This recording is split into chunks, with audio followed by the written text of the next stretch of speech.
it's Julian here from VE. Yeah.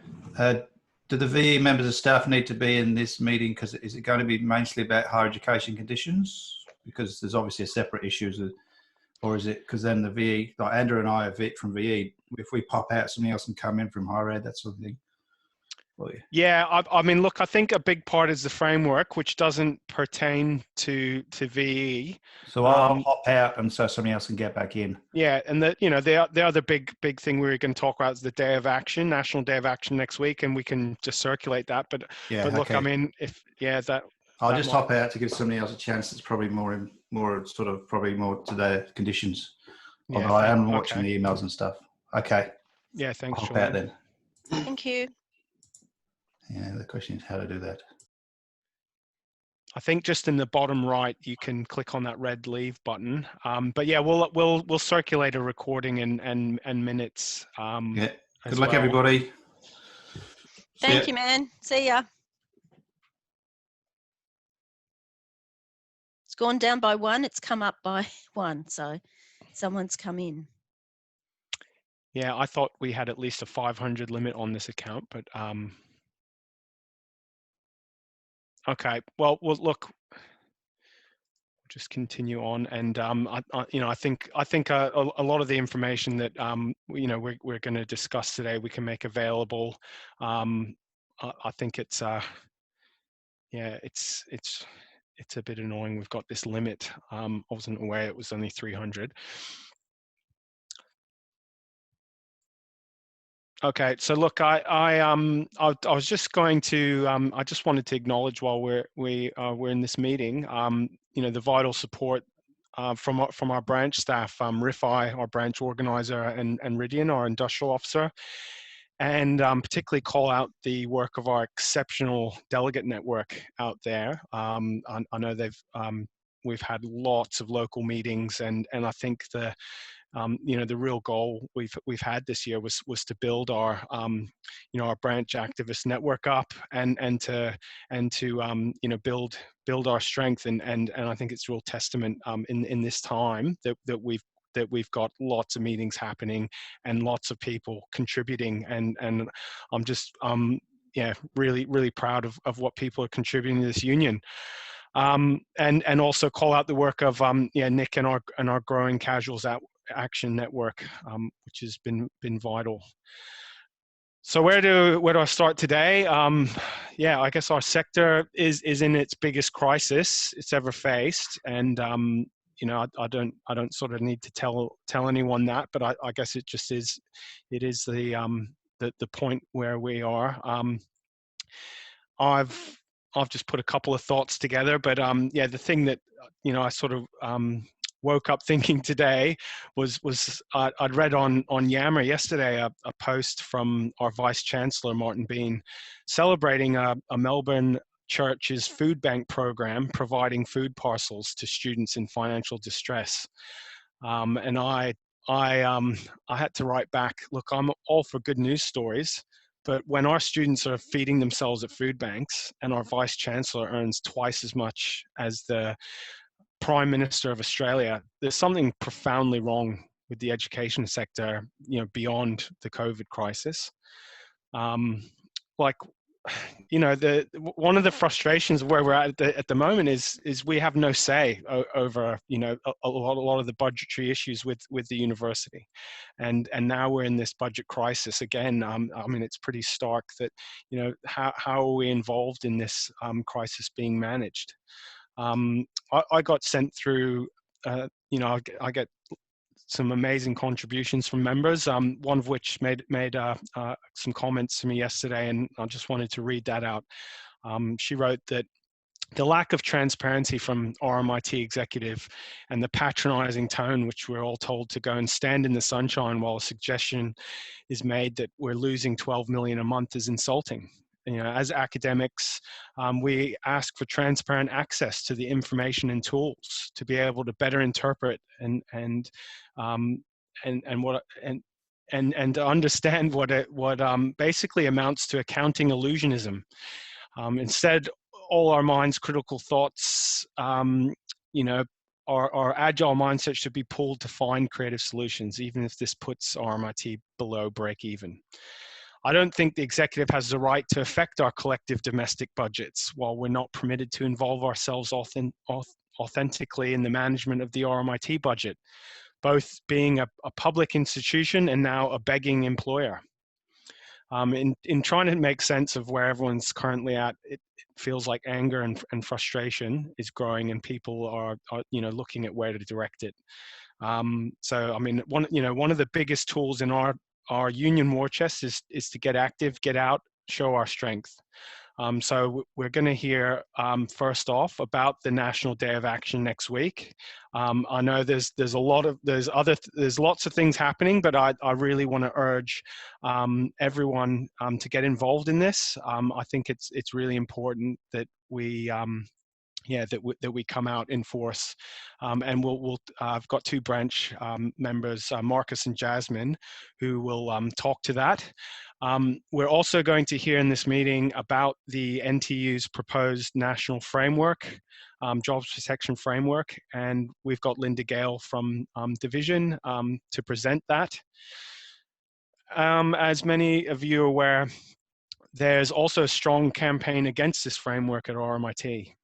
We'll hear about the Vote No campaign from Liam Ward, our branch committee member and national committee member. Hearing from both sides is vital in our democratic union. To that effect, because many members haven't had the opportunity to hear more about this framework. Oh, what's happened there?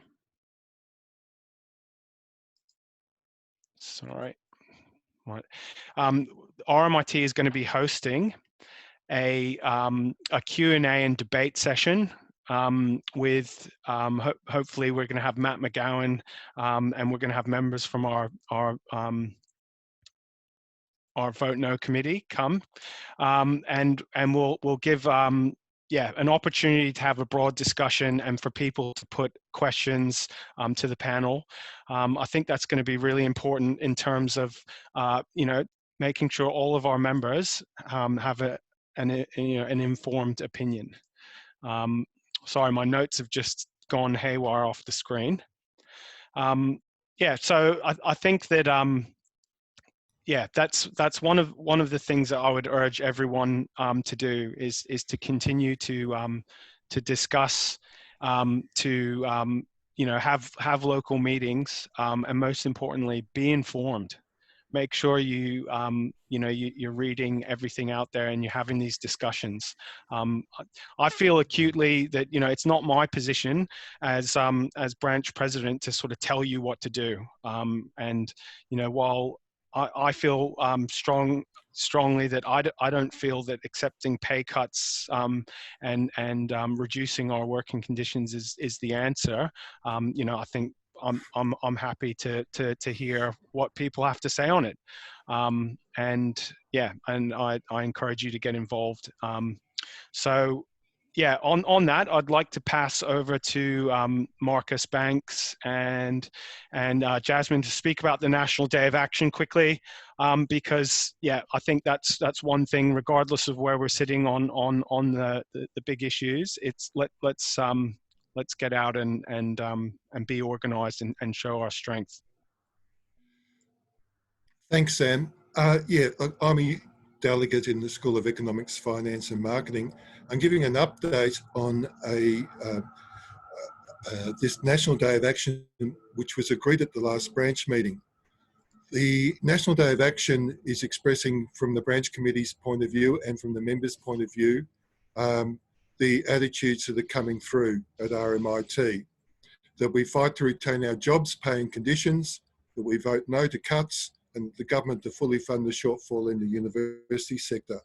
It's worth remembering that this National Day of Action proposal came from RMIT members, and we initiated that branch committee, and the branch supported it.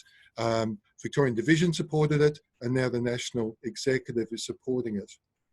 And we have the right to take control of how we want that National Day of Action to be expressed. I think that there are a few members, and we'll hear about it today, that are quite cynical about the way that the National Executive are framing this National Day of Action. But our approach is to have a real fight and to build for a real fight around those fight for retain our jobs, pay and conditions, to vote no to cuts, and for the government to fully fund the shortfall. So the action that we're taking will be, there's a leaflet coming out this afternoon to all members, and you'll see that. We're organising a car cavalcade. Branch committee members will be on the 8-hour day monument reserve. About 8 people will be up there. I've talked to the police. They've given a big tick to the way that we're setting it up. So people don't need to worry about getting any fines or anything. We're asking members to attend the cavalcade, to decorate their cars and bikes with slogans that we'll be sending out PDFs next week around that, having a briefing on Wednesday night for people who are going to be involved in this. I'd ask people to start now putting their names in the chat, their emails in the chat, so that we can send an invite to people for the briefing on Wednesday. Now, the action is going to be from 12:30 to 1:30 for a 1-hour action on next Thursday. There'll be groups of people at, as I said, the 8-hour day monument, and if more people come, we'll have another group down at the old Melbourne jail, and people can put whatever they want on the placards to make that up. We're already getting a huge amount of interest for this as a pole of attraction of resistance to what the government and our employers are doing. Colleagues from Melbourne Uni are discussing joining this, and the Australian Education Union are also talking about this. So we might have quite a huge attendance at this. We're going to keep the cars that will be gathering in Mackenzie Street. If you notice, it's near the 8-hour day monument, and we'll shoot them off in groups of 5, and they can do that circuit. 60 Collins Street is highlighted on that map because that's the Liberal Party headquarters. So we'll have a group of members and a branch committee member down there with union flags. Honk when you go past them. And we ask you to keep doing that circuit for the hour between 12:30 and 1:30, honking where there's members on the streets, and to show our opposition and building the resistance to any cuts in our thing. We're organising a live stream on Facebook and approaching 3CR, and we can give a further update on this. So I urge everybody to get involved. You can get involved with online actions as well that are being organised nationally, and I encourage everybody to put their email addresses down now in the chat room so that we know, get a bit of a feel for how many people are interested in being involved in this. But I urge you strongly to consider coming along for the 1-hour action so we can actually see people for the first time in a long time and say hello to each other. Yeah.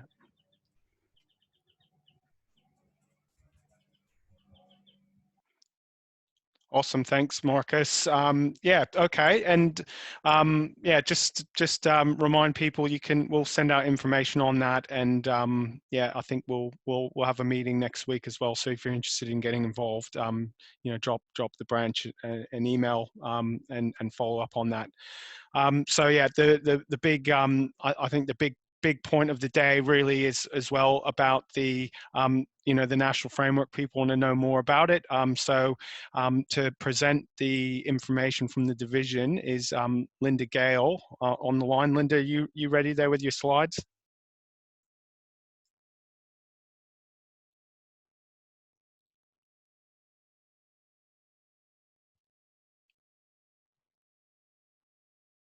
Can you? Yep. There we go.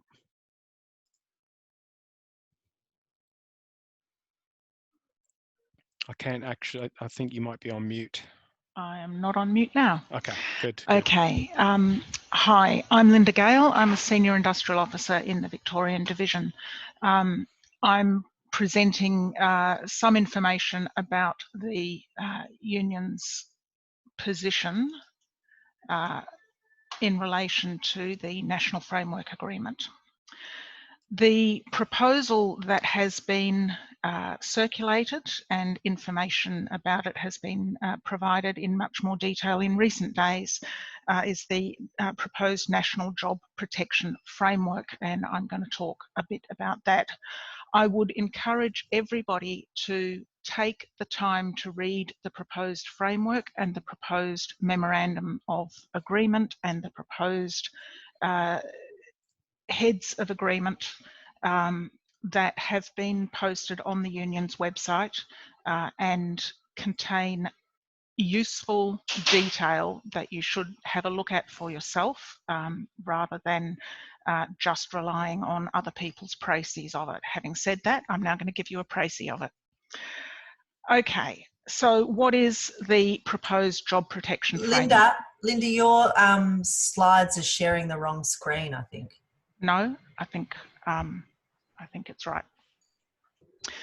So No, it's not. We can't see the slides. Sorry, we can't see the slides. No. I only see chat. what?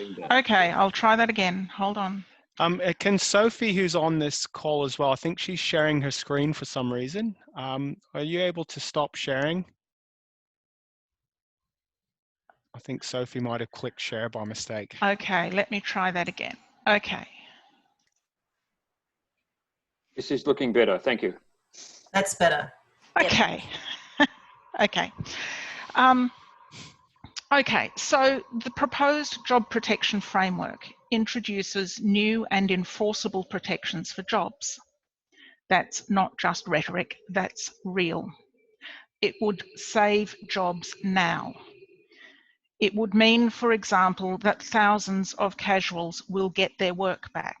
Let me say that again because people don't seem to actually be thinking about this. Thousands of casuals will get their work back. It will give our members rights to refuse being lumped with the work of sacked casuals. It will give our members rights to resist redundancies unless the work is gone, not the position, not some other dodge like universities usually use, but the actual work. It forces universities to a level of transparency about their decisions and finances that is not available under any existing industrial system, including our existing agreement. It empowers workers with the threat and the reality of quick and effective arbitration of any disputes about any of this process. The context I think we're all aware of. The COVID-19 crisis is the biggest thing to have hit this sector in any of our working lives. It comes on top of consistent real cuts and neglect from government to the sector over the last 20 years.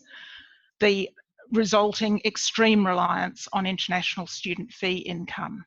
And in saying that, I'm not placing all of the blame on government. There's also been a growth of neoliberal managerialism amongst university senior administrations that's also driven that financial situation and that precarious financial situation that the whole sector found itself in when the pandemic was declared. The federal government has done nothing to help. There was an announcement of a package, a rescue package for higher education, but that was simply re-announcing money that had previously been committed to funding for higher education. There was no new money. The universities have been repeatedly excluded from access to JobKeeper, and every time a university gets close to getting in, the rules are changed again to make sure they stay out. There is something in the order of a $5 billion hole in the system. And the NTEU has had expert modelling done and shows that this is something in the order of 30,000 jobs, including 3,000 research jobs. That's 30,000 of us and our colleagues who will lose their jobs. That's real. What can the employers already do under the current industrial system and the current enterprise agreement? Employers can sack casuals, and they already are. They cannot renew fixed term staff, and they already are, including at RMIT. They can stand down staff without pay, and they can pressure staff into permanent fraction reductions or pay cuts under the threat of being stood down, declared redundant, not being renewed. People who are forced into unemployment in this environment are not just unemployed, they're unemployed in the worst economic downturn since the Great Depression. So it's not business as usual out there. It's a dire situation. In that context, the National Executive of the Union decided to negotiate with the employers nationally to save jobs.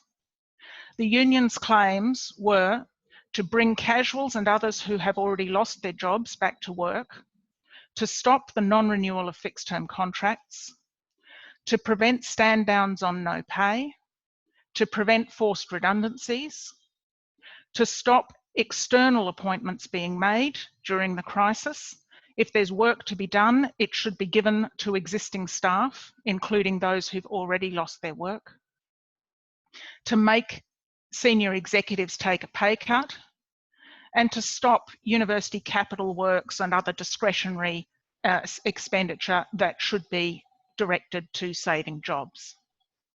So that's the position the union took into the negotiations. The outcomes of the negotiations are reflected in the job protection framework. The key outcomes are that the framework restricts redundancies. There can be no forced redundancies as a cost-saving measure. There can only be redundancies when the work has gone. And in any case, the university has to always try voluntary severance packages before any redundancies any forced redundancies. No stand downs without pay. And this is important because for those people whose work has gone, and there are people whose work has gone, people involved in international student marketing, people involved in conference centres, people involved in other areas where the work has simply gone. The union has worked hard to find activities for those people to do, but those activities are running out and the employers are not going to keep people on salary forever, except that the job protection scheme would actually require them to, not on full salary, but on 50% or 30% of salary, depending on how badly hit the university was. And before they could do that, it requires that all efforts be made to find them other work to do. Casual work stays with casuals.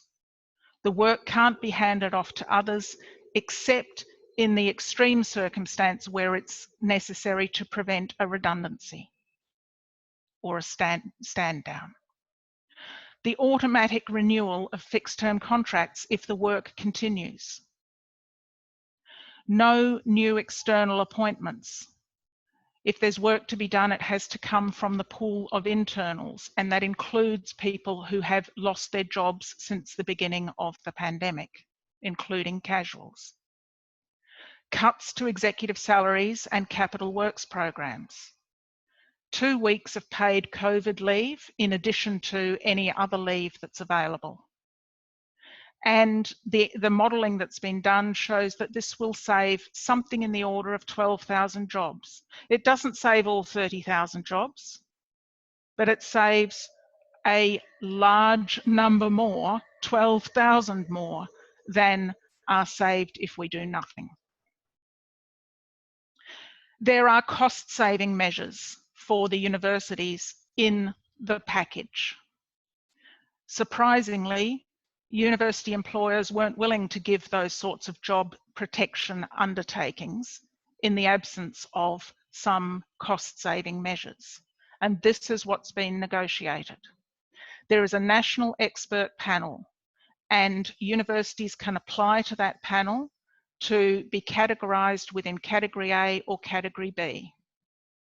Category A is those universities which have had some, but a comparatively small hit on their finances.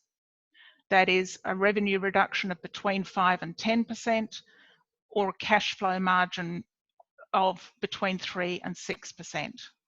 And in Category A, a university would then be able to implement some deferral of wage rises, deferral of incremental progression, some reductions in pay or reductions in fraction, with the proviso that whatever combination there is of those things, it cannot affect any employee by more than 10%. Pay reductions have to exempt the first $30,000 of income. So they would hit higher paid staff more than lower paid staff. It's 10% of whatever your income is above 30,000 is the maximum there. And fraction reductions cannot happen unless they are accompanied by workload reductions of an equivalent amount. And for institutions which have had an even bigger hit to their revenue and whose cash flow is even lower, then they could fall into Category B. And in those instances, instead of a 10% limit, it's a 15% limit. The best estimate currently, and the information obviously is not perfect, but the best estimate currently is that about 10% of universities won't meet the criteria to fit into Category A or Category B. And those universities would not, under the framework agreement, would not be able to cut wages or cut fractions.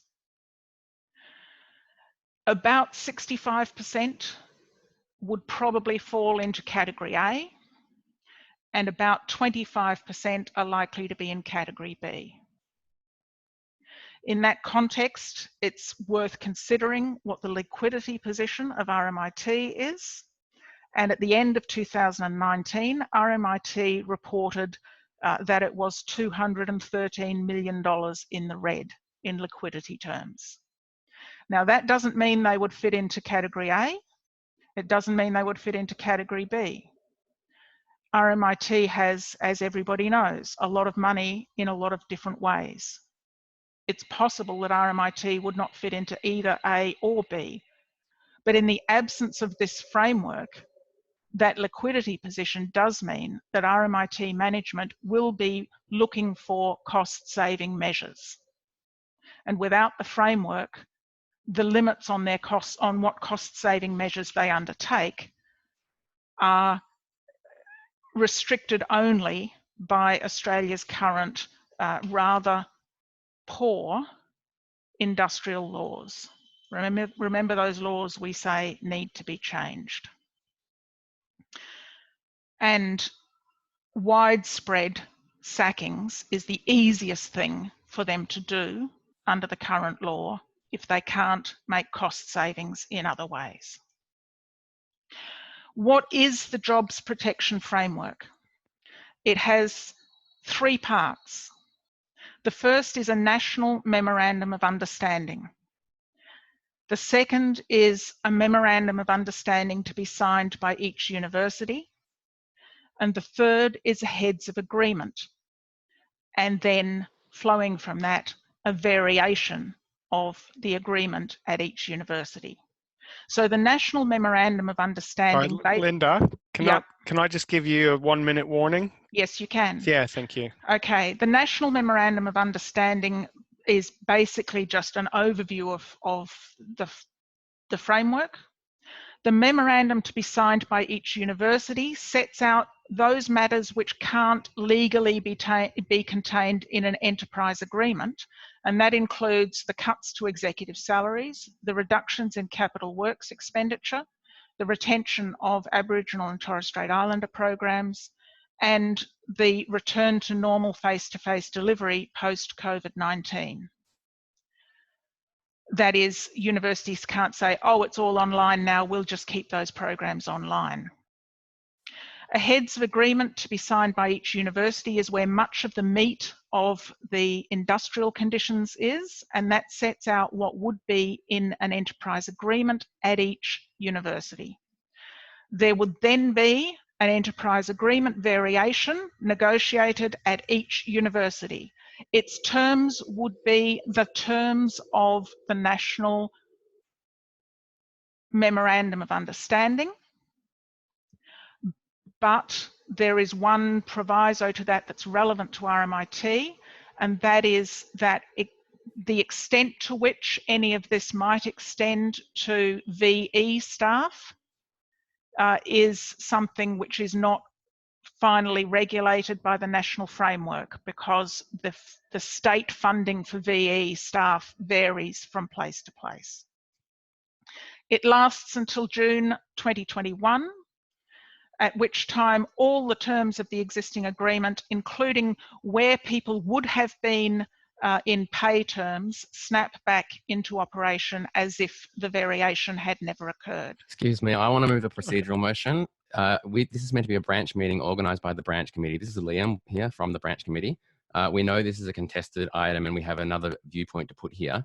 I was under the impression that Linda on behalf of the National Executive would be speaking for 10 minutes. This has now gone on for over 20 minutes. We have 23 minutes left until we have to wrap this meeting up. And I just think we need to hear both sides of this debate and have a chance for members to actually discuss it. We can all read the agreement. It's available online. I don't know why we have to be read at.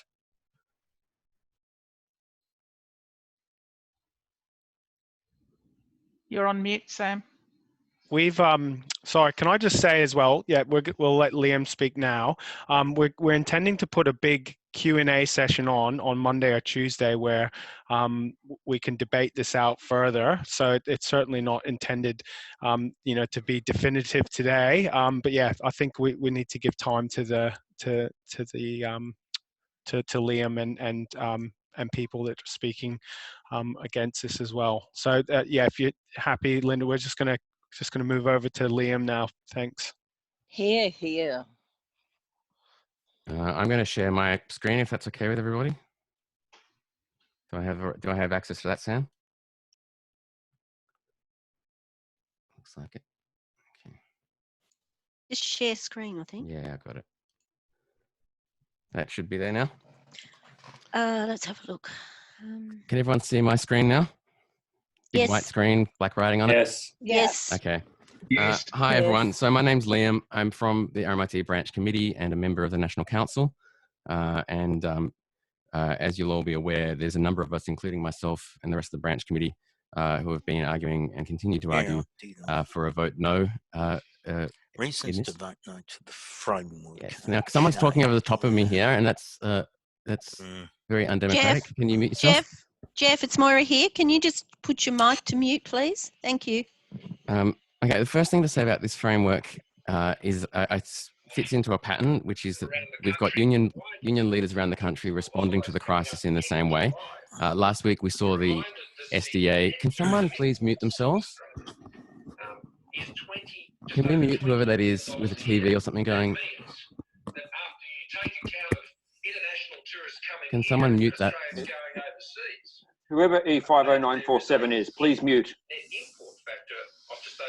Look, It's done. It's done. Thank you. Look, the SDA last week, who are notorious for doing sellout deals and one of the most conservative unions in the country, are trying to stitch up a sweetheart deal with McDonald's and Domino's Pizza, and they went to the Fair Work Commission with the backing of the ACTU to try to ram through pay cuts for their members using the argument that McDonald's was broke because of the crisis. The ACTU backed that. It was only Fair Work, of all people, the Fair Work Commission, threw that out because they said they weren't convinced that McDonald's was actually broke. So I think we're seeing a problem here across our union movement, and there are symptoms of it now in what our own leadership are doing, I'm afraid. The basic idea that they're going into this with is that they believe that if you concede wages and conditions, that will have that'll give us more control over the process of the impact of this crisis on staff. I think that's fundamentally flawed, and there are two basic reasons for that. The first is that none of the clauses that we've seen in the heads of agreement are watertight on job protection. The very fact they call it a jobs protection framework is an illusion. There is actually very, very little, if anything, in there that guarantees the sorts of jobs on a scale that Linda was talking about. It's very, very scarce, and there are a million loopholes in it that you could drive a million trucks through. The other thing about it that's a problem is that the agreement, or the variations to the agreement that would be put in place are designed to last for 1 year, when we know that well, they also say it could be extended to December next year, so actually up to 18 months. We know that this crisis will be ongoing. This could go on for years. Can someone please mute? I have the floor. I'm a speaker here. When the agreement, we need to stop the. I think if E50947 is not actually properly muting, I think we should kick them from the meeting. I agree. Agreed. Agreed. Agreed. I can see the meeting now, so let's keep going.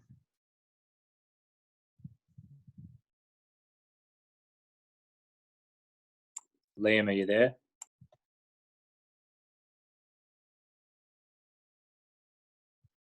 Am I talking now? Can you hear me now? Yes. Yes. Yes, we can hear. Right. Okay. Look, let's just get to the nuts and bolts of this. People should be aware of the scale of the cuts to incomes that this proposal would bring to us. It allows for cuts of up to 15%. Now, for someone on a median female wage of say $65,000 a year, we're talking about $9,750 a year, or $375 per fortnight. I understand that there are a lot of people here, some of the higher paid members of our union who, out of the generosity and kindness in them, they want to offer some solidarity, and they think, oh, maybe if I take a pay cut, that will help. You have to understand that these things would be brought in across the board. This would affect every worker, apart from casuals. It would affect every worker who's currently employed in a university who signs up to this deal. There's a lot of talk about that our maths are wrong on this. People have said that wouldn't be the case. It's actually, I stand by our maths. The deal allows for up to a 15% pay cut. For someone on $65K a year, that means $375 per fortnight. But some people argue that because the actual pay cut aspect of the deal isolates, doesn't impact on the first $30,000 worth of your income, that somehow you can have people who don't go up to 15%. There are two things to say about that.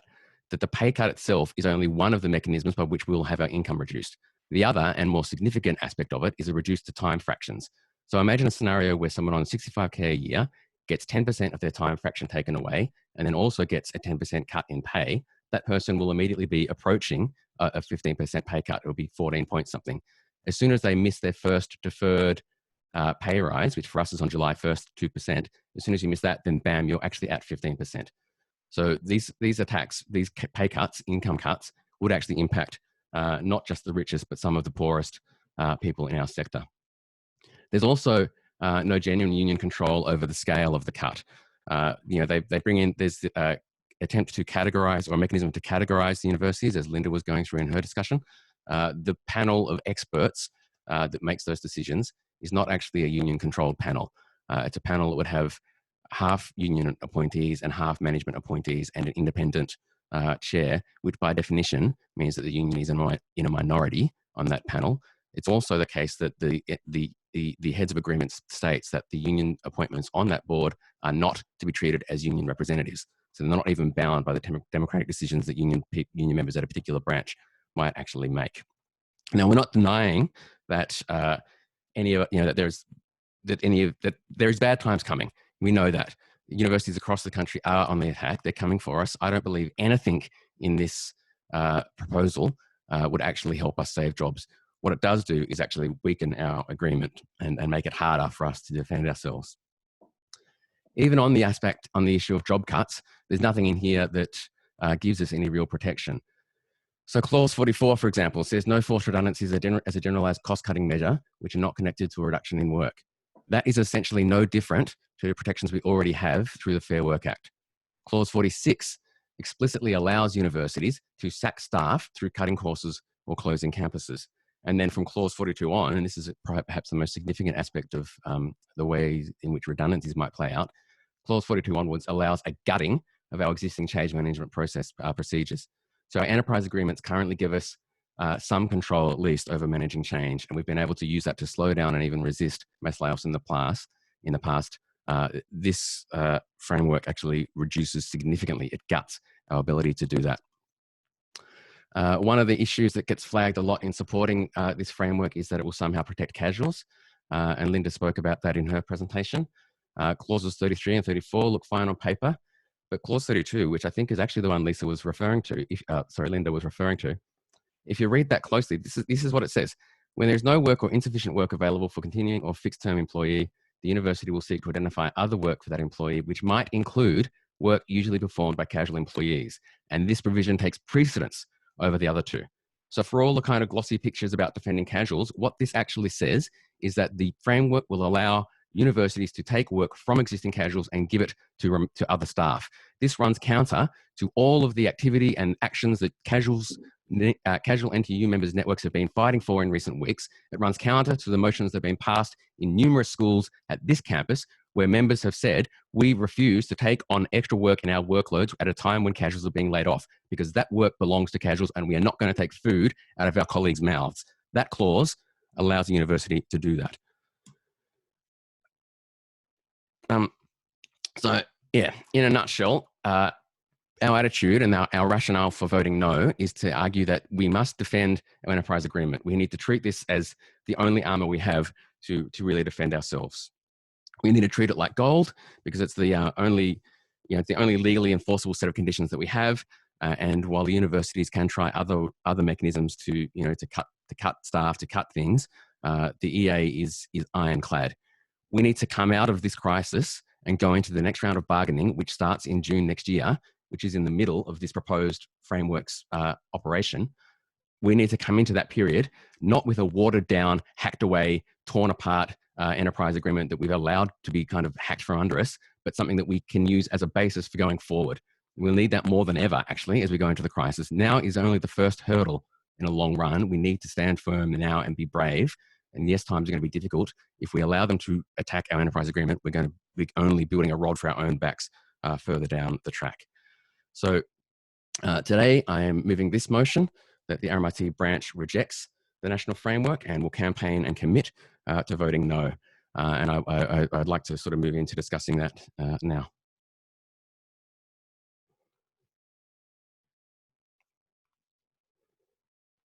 Thank you, Liam. Yeah, I just want to reiterate, I know that there's a lot of comments and I'm very aware that the meeting was oversubscribed at 300.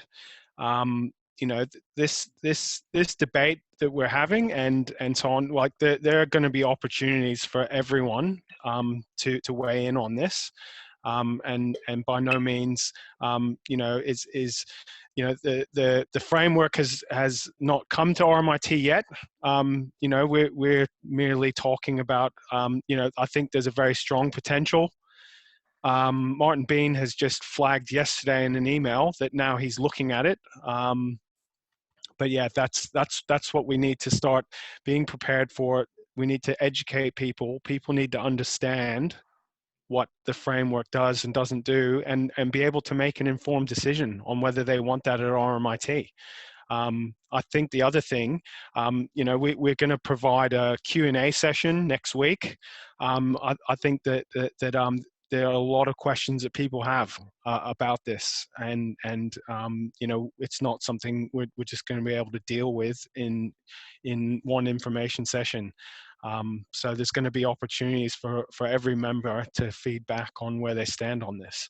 But yeah, I think you know, what Liam's put a motion here, it's just an indication of what this meeting, how people feel on this meeting where they stand, and I think we need to go out to the wider membership and canvass them as well, because I think we need to know what the position is and how people are feeling on this. But a big thing on that is information and making sure people have all of the facts and have considered everything.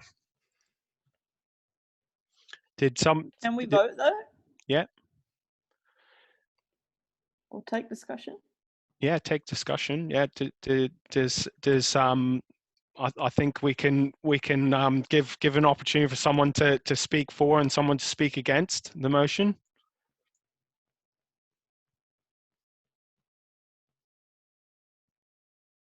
Sam, it's Jude Glover here. Can I just say, look, on the balance of it, I'm from DSC. I'm the school representative for a School of Design.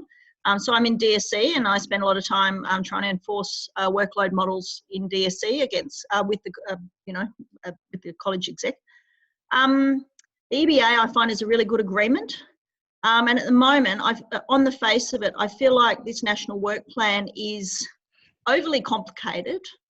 And at the moment, the things that I need is just support on the ground to get the college exec to meet with DSC union representatives and people like yourself to enforce the workload models. Because if they're enforced, and we also get recognition for the extra work that we've been doing in teaching and preparation and coordination, we can prevent teaching casual staff from being laid off because they can't make us actually teach more. And I think that's, as academics, I think that's one way that we can help teaching casual staff. I know there's more casual staff out there in the university and more staff out there in the university. My sense is, from us trying to organise next semester, if we could get back to university, as in back on campus, and we can get back to normal as quickly as possible, our local students will come back. We have not really seen this penny massive drop of international students. And for once, and only, I agreed with the Vice-Chancellor of Sydney University, where he said that Australia now becomes a COVID-safe country, and going forward, this idea that we're going to lose all our international students is not necessarily true. We become actually a destination where international students want to come. In our program, we are planning for teaching people on the ground, and we are planning for teaching people stuck overseas. So there's a lot of things we can actually do in the programs. But I find, as the representative, I would like some support from the national executive into our branch for just that on the ground trench warfare that you have over workload models. It's workload models and the fighting of those and the keeping of those that actually help academic staff the most. That's what I find. And the RMIT is really, really rich university. And one thing that the representative from the national exec seemed to say was, and I don't know if I heard it incorrectly, was that RMIT wouldn't even necessarily fit in that category of universities that couldn't be considered as having financial hardship because of the way they structure their books. And yet when you look through their financial statements, they have $3-4 billion worth of assets. They can borrow at 0% interest rates to cover their losses. And they're not exactly being transparent with us about their savings at the moment at all. And again, if you go through their financial statements, they're saving a lot of money by having us off campus at the moment. So I don't actually think that RMIT are necessarily in a bad financial position. And I feel like the crisis has reached its point, top point. And if we can just get back on campus, we'll all start moving forward. As to quote Julia Gillard. Thank you, Jude. Just quick, I'd see people sort of flagging. Look, this is not a vote on whether or not we accept the framework as stands. And I suppose maybe Liam might accept an amendment, say this meeting. Specifically to call that out, because we want to gauge opinion on this, but it's certainly not a determinative vote on and we're not saying it hasn't been put to RMIT yet, but we're saying from the people in the meeting, what's the sense of who's for and against the framework. I think it's you know, there's a lot more people in our membership as well. But yeah, I think that that's an important distinction to make. And I wonder, Liam, if you would consider making the motion about this meeting in particular. Well, just on that quickly, Sam, I mean, a standing practice in our branch in the 20 years that I've been a member of it has been that we have branch meetings and people move motions at those branch meetings. This is a very big branch meeting, the biggest one I've ever been involved in. And we are doing what we've always done. The fact that there are people from outside our branch, in this case, Sarah Roberts from the National Executive, posting in the chat saying suddenly, oh, well, what you're doing is somehow against the rules, is, I think, an appalling way to treat the members of this branch who are doing what we've always done, coming to meetings and voting on things. I just think that this meeting has been convened by the RMIT branch committee. It's a meeting of RMIT members, and we should not be subjected to bureaucratic attempts to silence us by people who want to quote rules at us. We are here on good faith to discuss and debate a matter, and I think we should bloody well vote on it. Sorry, Liam. It's Sarah Roberts. It's a point of order. It is not constituted in accordance with the union's rules, and that is true. But also, it's just pure and simple undemocratic to call a vote of people when, as everybody's heard, there are more than 300 people who wanted to attend the meeting and they couldn't get in the door. So I think, you know, I just think that the very most that the branch could do is get a sense of the meeting's opinion, but really you can't put a motion. You cannot put a motion to all members and say, "Oh, this is the position of the branch," because people aren't able to attend the meeting. People in the chat have said that they only got 30 minutes notice of the meeting. It's just unfair, is what I'm saying. Okay, we understand that you're here to defend a particular point of view, Sarah, and I take that on notice. I know what you're getting at there. But the fact is, our branch has always held meetings where motions are put, and this is the standing practice of our branch.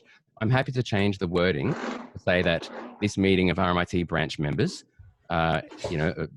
thinks whatever way we end up voting, that change the words so it says this meeting of RMIT branch members. I should point out the National Office themselves did that when they convened a fake National Council meeting and couldn't call it a National Council meeting, so had to fudge it to become a meeting of National Councillors. So yes, we can all play that game. But the point here is that this is the biggest meeting of RMIT branch members that I've seen in 30 years or 20 years. And I think it's appalling that you would try to stop us voting on things. No, I think it's... I second that, Liam. And the half an hour thing is just a lie. The meeting was organised on Wednesday, so that's just... That's what people put in the chat. They said they had half an hour's notice. I sent out a reminder. So, yeah. I sent a reminder 30 minutes prior to the meeting. There's been a gazillion emails about this meeting. Some may not have read it until half an hour before, but there's been a gazillion emails about it. There's been plenty of notice of this meeting. We've also had 2 presentations from either side of the debate, one of which I should add was extremely long. So yes, I think we can vote. Yeah, I think, thanks, Liam. And I think it's a good distinction that I think makes clear that this meeting of members, and I've stressed that we will have multiple opportunities to hear, more on this. And this is just this is an important, I think, poll to take, a vote to take, because, we need to know where people stand. So, yeah, I don't think silencing that is productive. In your position as chair, Sam, are you able to use the poll function? I think it's Rifai, are you on the poll there? People can also go to the participants list and press yes or no. Oh yeah. Yes, if you agree with Liam's motion. So you're voting yes to vote no. Basically. I think a poll would be better if we can do that. Yeah, I think the poll's better because it records it, and the... No, it's recorded. It's recording. Liam, do you want to share your screen with the motion on it again? Yep, hang on. Those of us, I just want to note that you actually haven't invited debate on the motion. There's been 2 presentations, but there hasn't been any other debate on the motion. I'm sure there are other people who wish to speak. So those of us who have to get going for classes. That's hilarious. I mean, my vote is certainly to support Liam. Thank you. I support Liam as well. Thank you. I'm sharing my screen. I'm sharing my screen with the motion on it now. I support Liam too. I support Liam. I support And Liam. I was also hoping that this I meeting support would be Liam. about how we fight I the job support Liam. losses, but that's another whole issue. I support Liam's motion too. I support Liam's motion. I support Liam's motion. I support Liam's motion. I support Liam's motion. I support Liam's motion. I oppose the motion. Liam's motion. I support the Liam Support motion. Liam's motion. I support Liam's motion. I support Liam's motion. Support Liam's motion. Yeah, I support Liam's motion. I support Liam's motion. I support Liam's motion. I support the motion. I support the motion. I support Liam's motion. I support Liam's motion too. Support the motion. I think we all do. The motion. I feel like Rico Kasich, a motion in motion. I support it. I support Liam's motion. I support Liam's motion. I support Liam's motion. I support Liam's motion. I support the motion. I support the motion. I support the motion. I support the motion. I support Liam's motion. I support the motion. I support the motion. I support the motion. Support the motion too. I support the motion. I support the motion. I support the motion. I support the motion. I support the motion. I support the motion. I support the motion. I support the motion. motion. I support the motion. I support the motion. I support the motion. I support the motion. I support the motion. I support the motion. I support the motion. I support the motion. I support the motion.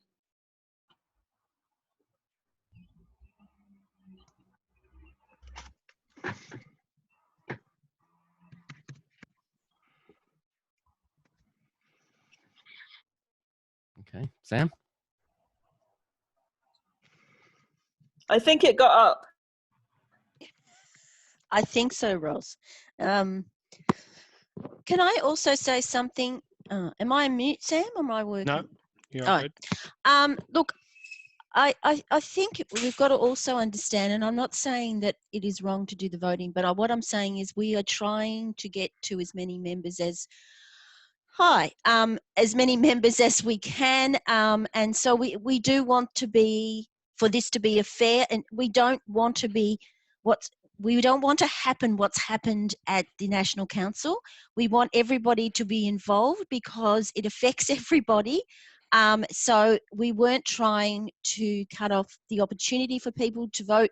We were just trying to get as many people together as we could. Obviously, there's a limit of 300, but there, as Sam is saying, there are going to be other opportunities for people. Those that have voted, we know how you feel about this, but we will still be going out and talking to other areas. There's also the professional staff side of things, which is where I'm from.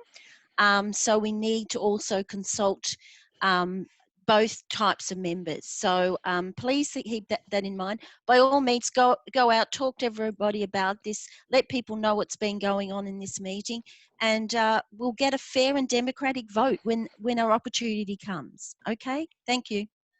I would just like to comment, Moira, there are other professional staff here. And one of the things that I find absolutely reprehensible from the National Executive is that they didn't consult the members. They just went ahead and did this. This is a time when they should be creating an atmosphere of trust. And I definitely support Liam's action, and my name is Kerry Walden and I'm professional staff. Okay, Kerry, thank you for that. It's good to hear professional staff speaking. Thank you. Hi guys, I'm professional staff too. It's Andrea, and I haven't been involved in the RMIT branch much at all. The key concerns that I have are that what is the plan, the precise plan in the absence of this national framework? So if we vote no, and that's exactly what gets up nationally, what are we proposing as an alternative The alternative is the agreement that we've already got. which does not protect us. Can I jump Neither in there does what's though? being Yeah, suggested. Liam. Yeah, Yeah. I want to hear what you need to. I want to hear Yeah. what you've got to say, Liam. How does it protect us? At the moment, the agreement actually offers more protections than the framework. This is the heart of the dispute. I know that Linda and Sarah come in here and say that this is about offering protections, but I was attempting in my presentation to show you all the actual clauses, not just the glossy paper, but the actual clauses. Yeah, so give me some concrete. What are the concrete examples of those? Okay. Look at it this way. If the framework comes in at RMIT, as I said in my presentation, we have less capacity to resist restructures. At the moment, we have major change provisions that allow us to object and slow down every time they try to restructure and restructure people out of their jobs. We've been able to use that on multiple occasions on multiple campuses to resist and defend jobs. This framework guts it. All right, Linda, are you there? Linda? Yes, I am. In relation to organisational change specifically, yes, how does the national framework protect us in a way that is better than what we've already got? The national framework sets up a process whereby any change has to be disclosed to the union in advance, and full information has to be provided, which the university currently doesn't do and doesn't have to do. And any problem about that can be immediately arbitrated. We don't have to fart around for months with the Fair Work Commission as we currently do. In relation to organisational change, it's actually much better and much stronger than the current provisions, which, as Liam said, do give us some mechanisms to delay, but do not give us mechanisms to stop, and do not give us any effective mechanisms to challenge. And our track record of actually stopping organisational change through the existing agreement is not something we'd want to go home and crow about. No, it's pretty bad. And on top of that, it excludes casuals from the current process effectively excludes casuals from any protections under organisational change. The new process does not. And the prevention of random and targeted redundancies is a very significant improvement. So I simply fundamentally disagree with Liam's assessment of the situation. Okay. In relation to change management, the framework is much better. Well, let me remind you, hang on, it's just a discussion between the two of you, because I think there are points here that you can read from the actual clauses in the agreement, right? The actual clauses in this proposed framework. As I said in my presentation, clause 46 explicitly allows for universities to cut courses and close campuses and thereby make staff redundant. It also... Hang on, Linda, let Liam speak. I'm sorry. Stop. And clause 42 onwards, there's a whole section that talks about introducing a new change management process, inserting that into the agreements. And they say this is a streamlined process with minimal consultation. Basically, if the union doesn't agree to what management are proposing within 5 days, we'll then be sent to arbitration. Now, I don't know if you have illusions in arbitration, but the whole history of our union movement over the last 100 years has demonstrated that arbitration has been a loss for us. It takes the initiative and the capacity to resist out of our hands as a unionized, organized workforce and puts it into the hands of some other arbitration authority, like the Fair Work Commission or whoever. This process would close that down to 5 days. We've got 5 days to object, otherwise it goes to arbitration. Under the current provisions, we can keep objecting and we can drag things out for months. And yes, I agree with Linda, the clauses are nothing to write home about. And you can go back, I'm on the record actually, 20 years of fighting for better conditions around resisting changes like this, but nothing in this agreement improves, from my reading, our ability to resist redundancies through restructure. In fact, it takes that initiative out of our hands and puts it to arbitration, which I think is a recipe for defeat.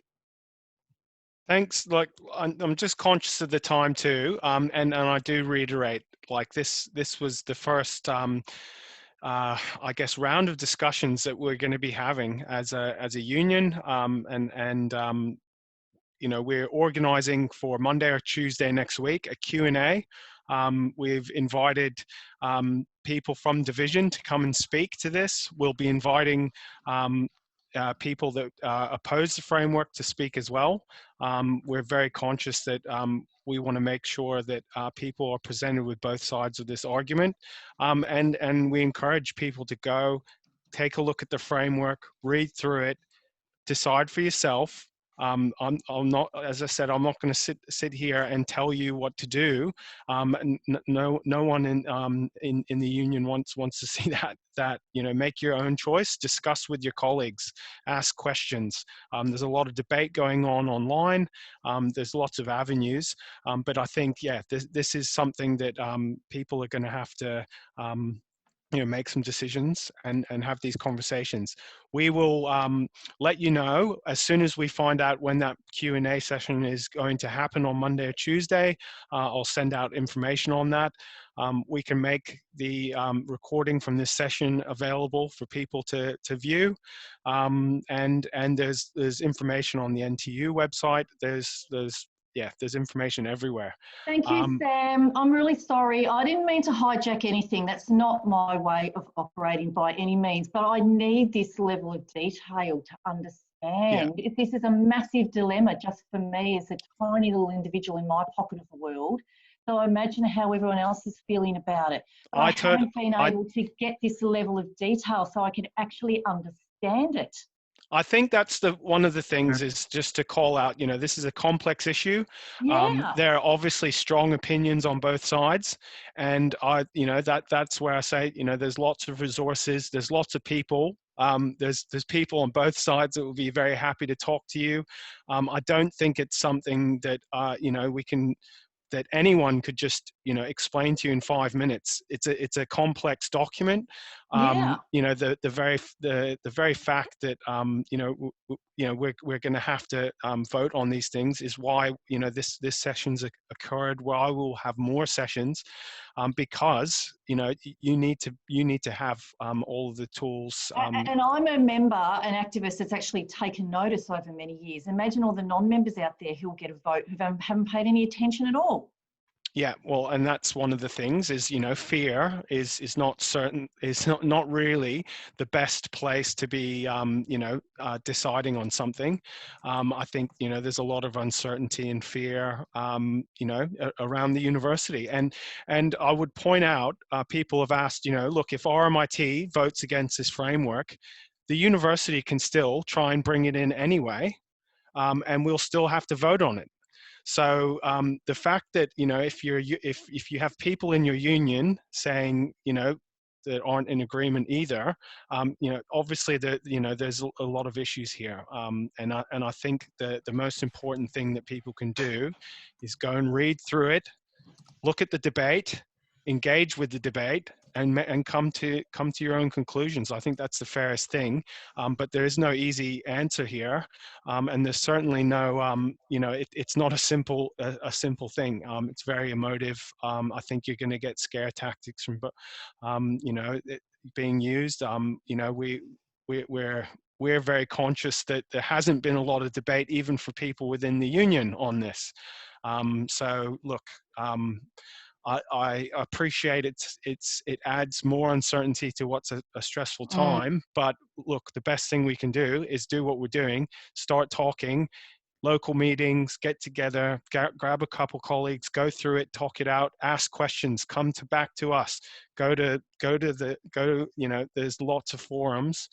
And I think that's the thing. So we're certainly going to try and encourage as much open debate on this as we can, because I think that's what's important here.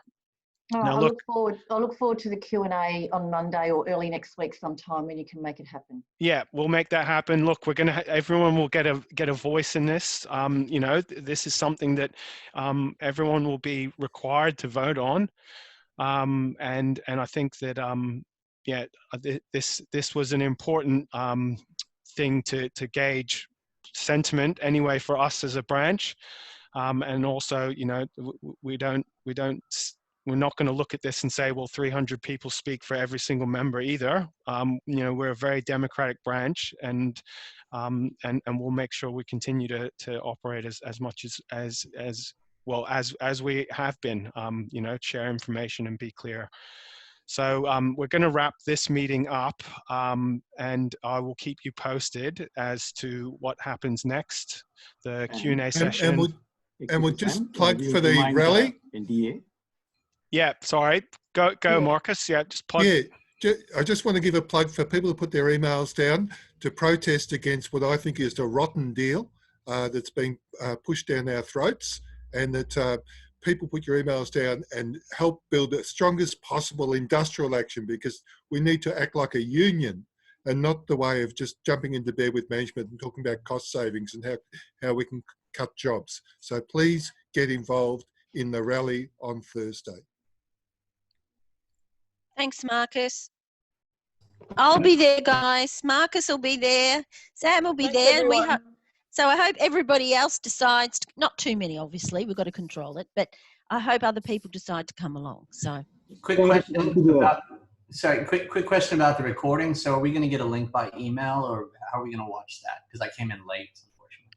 Yeah, look, I'll try and send that round along with the information about the Q&A session later today. Yeah, and I think we can let's make sure it doesn't get lost. Hey. We can probably look at posting it as well up somewhere. Happy for suggestions on what's an easy way to do that. And yeah, thanks everyone for participating. I know, look, we'll try and just have more meetings as we go, because I think there's, you know, as people are saying, you know, information is going to be, you know, extremely important. And if you haven't had a local meeting, organize one, get in touch with RIFI. We're having lots of good local meetings, and it's super important to get together with your colleagues and talk these things out and come to your own conclusions. Yeah.